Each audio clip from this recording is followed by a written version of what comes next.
I'm about to install this trim around my new door, but I have a bit of an issue. I have a gap right here. It's a good 1/4 of an inch. So there's a few ways you can rectify this, and I'm going to show you which method I prefer.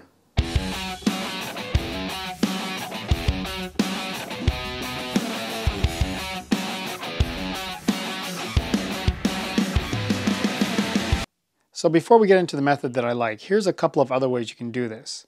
First, you can just take a tube of caulking, run a bead inside the gap, and then smooth it out with your finger, and basically you're done. A lot of people would choose to do it this way, but I find it just doesn't give that clean professional look when it's so thick.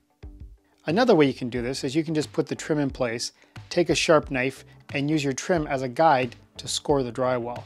Once you have your line scored, you remove the trim, notch out a 1/4 inch of the drywall so that your trim will sit flush with the door. This method is pretty effective, but it's a lot of work and it does take some skill to do right. The method that I prefer is to take a 1/4 inch thick strip of wood, and it can either be a 1/2 inch or 3/4 of an inch wide, and then I'm going to use that as a way to fill the gap by essentially making a double reveal. Basically so that it looks like this. Each reveal is about 3/16 of an inch wide. After I've pre-painted these little strips of wood, I miter the corners and attach them with a pin nailer, leaving the first 3/16 reveal.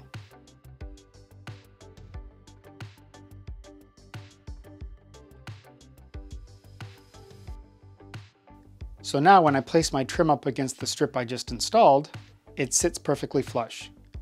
I'm just going to pin my trim in place here, and because this is an exterior wall, you definitely want to glue the corners of any trim. Houses do contract and expand with temperature changes, so without glue, these joints will separate through the seasons.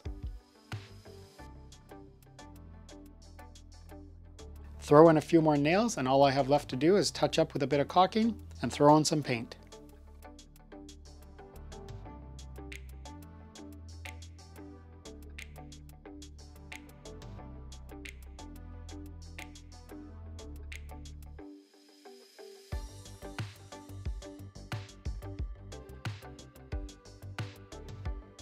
Looking over my dad's work here, I think he did a great job, and I'm gonna give him a thumbs up.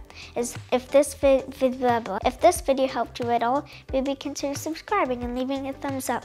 Thanks for watching, and we'll see you next time. Bye!